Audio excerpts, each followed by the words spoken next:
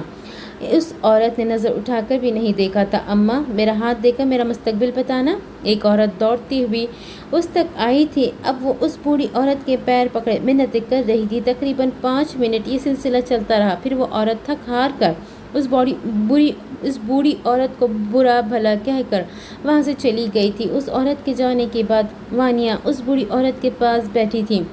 کیا تم مجھے میرا مستقبل بتا سکتی ہو؟ پہلی بار اس عورت نے نظر اٹھا کر سامنے بیٹھی لڑکی کو دیکھا تھا۔ جتنے پیسے کہو گی اتنے دوں گی۔ وانیہ کی بات پر اس عورت نے واپس اپنا سر جھکا لیا تھا۔ جس کے پاس خود کچھ نہیں ہے وہ مجھے کیا دے گی؟ وانیہ کا تو چہرہ سارا ہی سرخ پڑ گیا تھا۔ میں وانیہ افندی ہوں، میرے پاس سب کچھ ہے، تم جتنا کہو گی میں اتنا دوں گی۔ میں یہ کام چھوڑ چکی ہوں، اس عورت نے آہستگی سے کہا۔ کیوں؟ وانیہ کو ہمیشہ ہی ایسے ایڈونچرز کا شوق تھا اور ایسے پر اسرار عورت سے گفتگو کرنا اسے ایک نیا ایڈونچر لگ رہا تھا۔ جب مستقبل کو اللہ نے پوشیدہ رکھا ہے تو میں کون ہوتی ہوں اسے بتانے والی؟ وانیہ چند لمحے اس عورت کو گھورتی رہی تھی، پھر اچانک ہی اس کا کہا چھوٹا تھا۔ اگر اتنی ہی اللہ والی ہو تو مزار پر کیوں پڑی ہو؟ یہاں تو صرف قبریں ہیں اور شرک ہے۔ انداز تنزیہ تھا۔ اللہ کی قدرت ہر جگہ ہے، یہاں رہنے کا واحد مقصد پیٹ بھرنا ہے۔ کیوں؟ کیا تمہارا اللہ تمہیں گھر میں تمہارا پیٹ نہیں بھر سکتا؟ وہ واضح طور پر مذاق اڑا رہی تھی۔ اللہ تو بھر سکتا ہے مگر اس کے بندے مزاروں پر تو دیگیں چڑھوا دیتے ہیں مگر کبھی کسی سفید پوش کے گھر کھانا نہیں پہنچاتے۔ میرا بیٹا بھوک سے مر گیا، میں نے ساری سفید پوشی کو لات مار کر یہاں اپنا بسیرا کر لیا۔ وانیہ کو افسوس ہوا تھا۔ وہ دیر خاموش بیٹھی رہی تھی، پھر اس نے اپنے بیگ سے چند نوٹ نکال کر اس عورت کی جانب بڑھائے تھے۔ اب ان کی ضرورت نہیں ہے، جب تھی تب تم نے نہیں دیے۔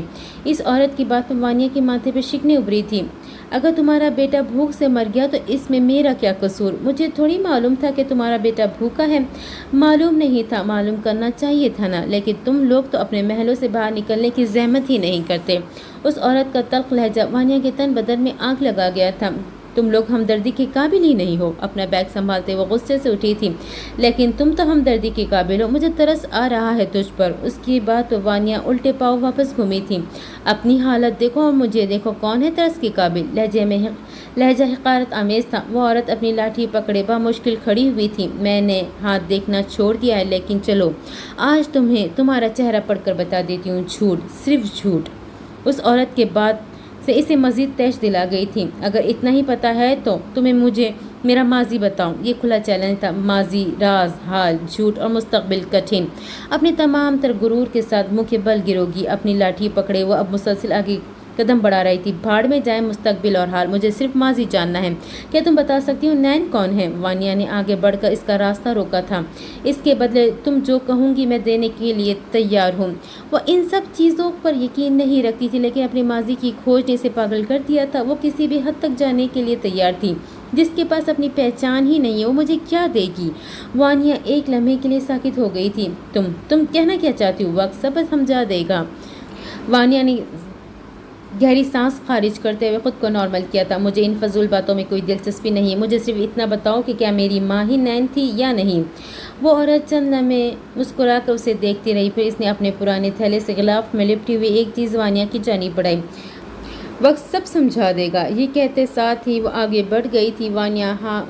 وانیہ ہاتھ میں وہ غلاف پکڑے ساکت کھڑی رہ گئی تھی۔ اپنی گاڑی سے باہر نکلتے ڈیوڈ مختلف گلیوں سے گزرتا ایک گھر کے اندر گیا۔ صبح کے وقت وہ ٹریکنگ سوٹ میں ملبوس تھا۔ وہ سیاہ بال پیشانی پر بکھرے ہوئے تھے، ہلکی بڑی ہوئی داڑھی اسے مزید دلکش بنا رہی تھی۔ گھر کے اندر داخل ہوتے ہی وہ لاؤن سے گزرتا ہوا آگے بڑھا۔ ایک کمرے کے پاس پہنچا تو اس نے دروازہ نوک کیا تھا۔ اجازت ملنے پر وہ اندر داخل ہوا تھا۔ کمرے میں مدھم سی روشنی تھی۔ کوئی شخص کرسی پہ بیٹھا مسلسل تسبیح کے دانے گرا رہا تھا۔ اس کے لب ہل رہے تھے۔ ڈیوڈ مسکراتا ہوا اس سمت بڑھا تھا۔ اب وہ پاس رکھی گئی ایک کرسی پر بیٹھا انتظار کر رہا تھا۔ تقریباً 10 منٹ بعد اس شخص نے تسبیح چوم کر بہت احترام سے ایک سائڈ پر رکھی تھی۔ آپ مجھ سے ناراض ہیں بابا؟ ڈیوڈ نے آہستگی سے پوچھا تھا۔ تو کیا نہیں ہونا چاہیے؟ مقابل کے لہجے میں بے پناہ سختی تھی۔ مجھے یہ سب ٹھیک نہیں لگ رہا، بس اسی لیے۔ ڈیوڈ، تم کب سے احساسات رکھنے لگ گئے ہو؟ تم تو بلیک مانسٹر ہو۔ بلیک مانسٹر احساسات نہیں رکھ سکتا؟ ایسی بات نہیں ہے، مجھے یہ ٹھیک نہیں لگا۔ لڑکیوں کے ذریعے اسمگلنگ کرنا تو ٹھیک ہے، مگر میں انہیں اس طرح عربی شہزادوں کے بستروں کی زینت بنانے کے سخت خلاف ہوں۔ ڈیوڈ نے ہاتھوں کو میز کیے اپنے جوتوں پہ نظریں جمائی تھی۔ کن لڑکیوں کی بات کر رہے ہو تم، جو خود چند تحائف کے عوض اپنا آپ بیچ دیتی ہے؟ یہ لڑکیاں کوٹھوں پر پائی جاتی ہیں، مگر ہم تو انہیں عمرہ کو بیچ کر ان کی زندگیاں سنوار رہے ہیں۔ ساری زندگی عیش کرے گی، ہمیں دعائیں دے گی۔ وہ مقابل اپنی چادر اوڑھے کرسی سے اٹھا تھا۔ اس کے اٹھنے کے چند لمحے بعد تک کرسی ہلتی رہی۔ ڈیوڈ اب گہری سوچ میں ڈوبا تھا۔ تمہیں کیا ہو گیا ہے ڈیوڈ؟ اس کے پاس جاتے ہی اس شخص نے ڈیوڈ کے کندھے پر ہاتھ رکھا۔ آپ ٹھیک کہتے ہیں، مگر نہ جانے کیوں مجھے کبھی کبھی ایسا لگتا ہے کہیں کچھ غلط ہے۔ کہیں ہم کچھ غلط تو نہیں کر رہے بابا؟ ڈیوڈ نے سوالیہ نظروں سے سامنے کھڑے شخص کی جانب دیکھا۔ نہیں، ہم کچھ غلط نہیں کر رہے۔ غلط تو ہمارے ساتھ ہوا ہے، بلکہ تمہارے ساتھ ہوا ہے۔ اس نے ایک افسوس بھری نگاہ ڈیوڈ کی جانب ڈالی تھی۔ تم بھول گئے کیسے؟ اس ملک نے تم سے تمہارا سب کچھ چھین لیا، تمہارے خوشحال گھرانے کو اجاڑ دیا۔ کیا قصور تھا تمہارے ماں باپ کا؟ کیا قصور تھا تمہاری معصوم بہن کا؟ ڈیوڈ کی آنکھوں میں خون اترا تھا۔ کس نے مارا تھا تمہاری بہن کو؟ سامنے کھڑا شخص واضح طور پر اسے بھڑکا رہا تھا۔ نائل افندی۔ ڈیوڈ کے ہاتھوں کی نسیں پھول گئی تھی۔ اندر کا شیطان جاگ گیا تھا، اسے جگایا گیا تھا۔ اور نائل افندی کا تعلق کہاں سے ہے؟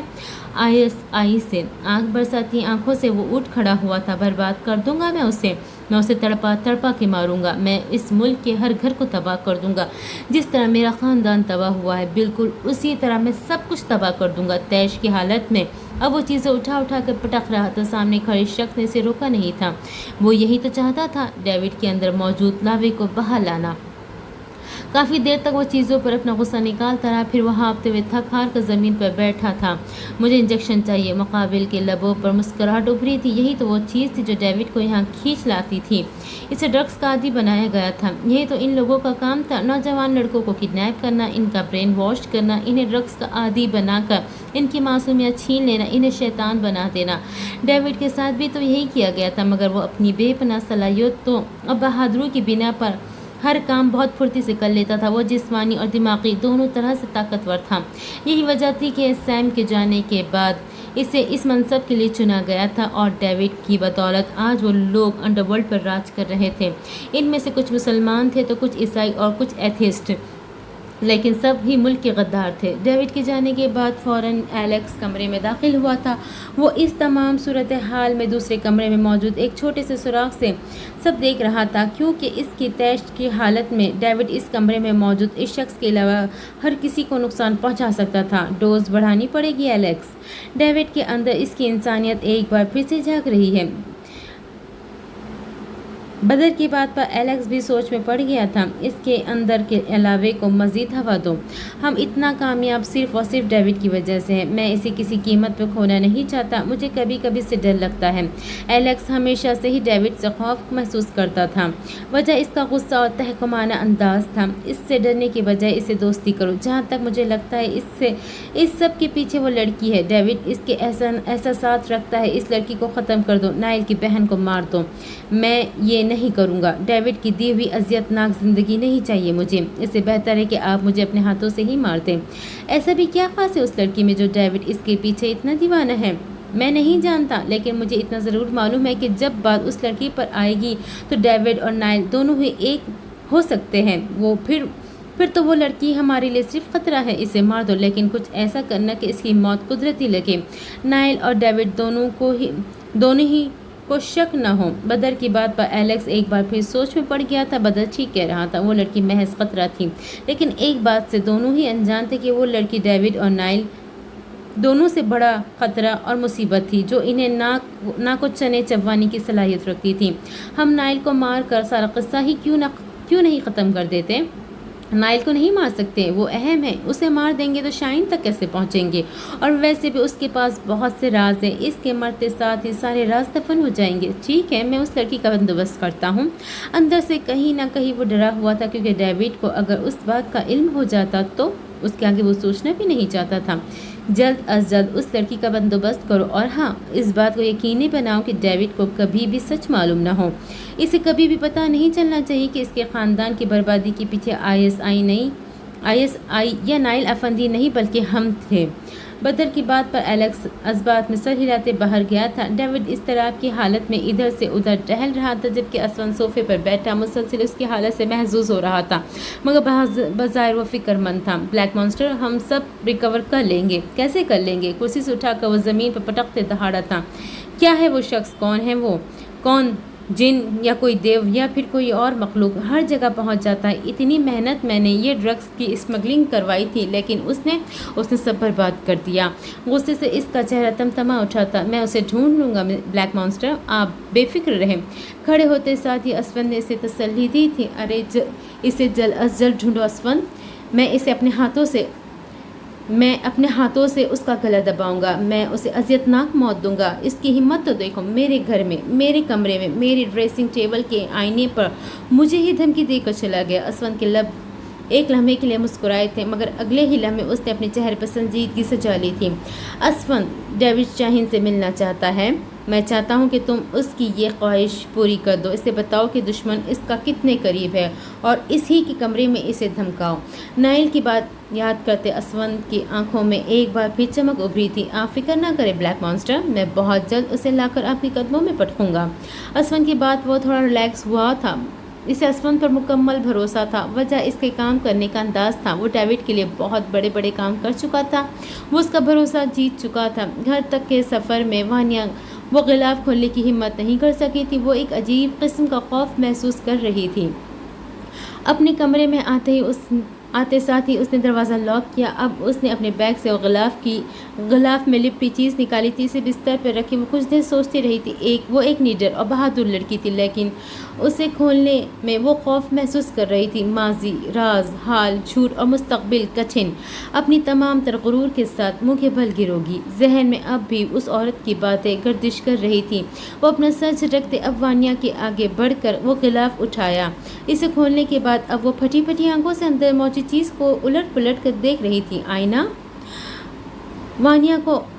وانیا کی کان کی لوئے تک سرخ ہوئی تھی۔ پاگل عورت! اس نے غصے سے آئینے کو نیچے فرش پر پٹکا تھا۔ آئینہ میں دراڑ آ گئی، کیا مصیبت ہے؟ سر تھامتے وہ بستر پہ ڈھہ گئی تھی۔ کوئی بھی اس کی مدد کرنے کے لیے تیار نہیں تھا۔ اسے خود ہی ہر راز کی تلاش کرنا تھا۔ اگر سچ جاننا ہے تو ایک اور اٹیک آنا بہت لازمی ہے۔ اس نے فوراً سے موبائل نکالے، ایک جگہ فکس کیا تھا۔ اب وہ متلاشی نگاہوں سے ادھر ادھر دیکھ رہی تھی۔ بہت ڈھونڈنے پر اسے ایسی کوئی چیز نہیں ملی جس سے وہ خود کو نقصان پہنچا سکے۔ نائل وانیا کو لے کر حد سے زیادہ پوزیسو تھا۔ اس نے کمرے سے وہ ساری چیزیں نکلوا دی تھی جس سے وانیا کو نقصان پہنچ سکتا تھا۔ فرش پہ پڑے ہوئے آئینے کو دیکھ اس کے لبوں پہ شیطانی مسکراہٹ بکھری تھی۔ اس نے وہ چھوٹا سا آئینہ توڑنے کی نیت سے اٹھایا تھا، پھر کسی سوچ کے تحت وہ رک گئی تھی۔ اگر میں نے آئینے سے خود کو نقصان پہنچایا تو بھائی اسے بھی میرے کمرے سے ہٹوا دیں گے، اور ویسے بھی میں فی الحال بھائی کی ناراضگی افورڈ نہیں کر سکتی۔ وانیا نے فوراً ہی اپنا ارادہ ترک کیا تھا۔ مجھے کچھ اور سوچنا ہوگا۔ اپنی پیشانی کو مسلتے اب وہ پلان ترتیب دے رہی تھی۔ نائل کیا ہوا ہے؟ کچھ تو بولو۔ وہ صوفے پر کب سے اضطراب کی حالت میں بیٹھا تھا۔ ماہم کو اس کے چہرے کی پریشانی فکر مندی میں مبتلا کر گئی تھی۔ وانیا کی کنڈیشن ٹھیک نہیں ہے، یہ دیکھیں رپورٹس۔ نائل نے رپورٹس ماہم کی جانب بڑھائی تھی۔ ایک اور اٹیک اس کی جان خطرے میں ڈال سکتا ہے، آپ پلیز بہت زیادہ محتاط رہیں پھپھو۔ رپورٹس دیکھ کر تو ماہم بھی پریشان ہو گئی تھی۔ کیا وہ کبھی مکمل طور پر ٹھیک نہیں ہو سکتی؟ وانیا یہ حالت دیکھ کر ہمیشہ ہی ماہم کو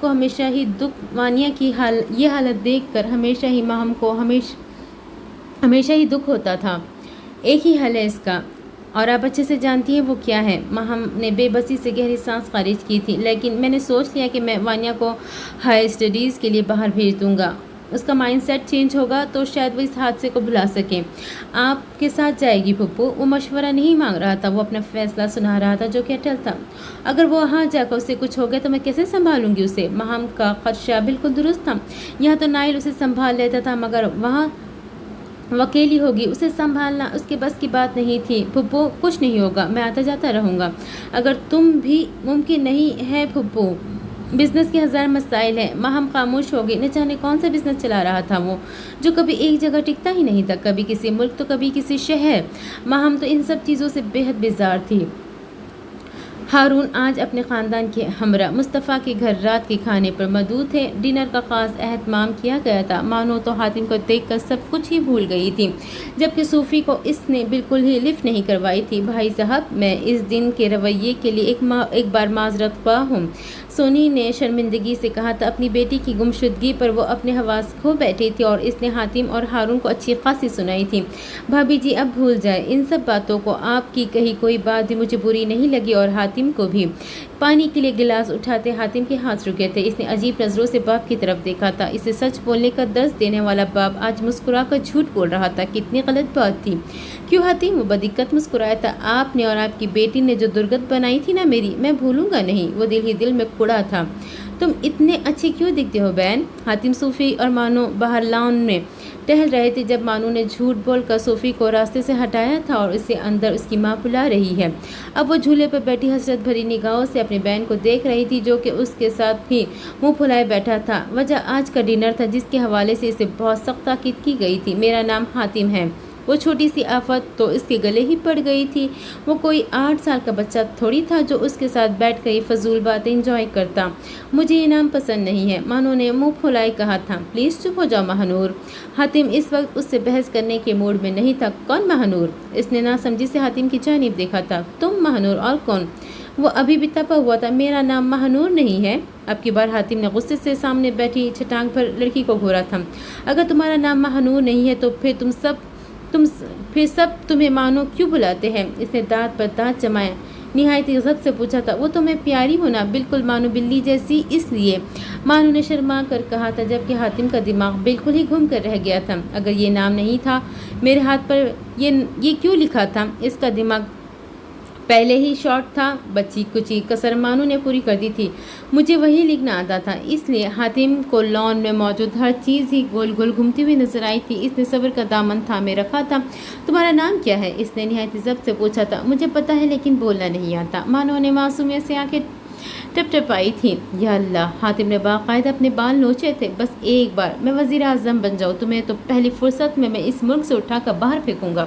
اس نے انگلی اٹھا کر اس چھوٹی بلا کو دھمکی دی تھی۔ وہ کیا ہوتا ہے؟ حاتم کی بات اس کی سر پر سے گزری تھی، جس کی سب لوگ بات مانتے ہیں اور کوئی اس کے آگے کچھ نہیں بول سکتا۔ حاتم نے اس کے ننھے سے دماغ کے مطابق اسے سمجھایا تھا۔ صحیح معنوں میں اس نے اپنے ہی پاؤں پہ کلہاڑی ماری تھی۔ اس کا مطلب میں زرائم یعنی وزیر اعظم ہوئی؟ اس کی سنہری گول آنکھوں میں چمک ابھری تھی۔ حاتم نے باقاعدہ اپنا سر پیٹا تھا۔ میری تو سب ہی بات مانتے ہیں، ڈیڈ، مام، بھائی بھی۔ بھائی تو مجھے سب بہت زیادہ پیار کرتے ہیں اور وہ میرے لیے تو بہت ساری چاکلیٹس بھی لے کر آئیں گے۔ اس نے اپنے ہاتھ پھیلائے حاتم کی معلومات میں اضافہ کیا۔ تمہارا بھائی ہے کہاں؟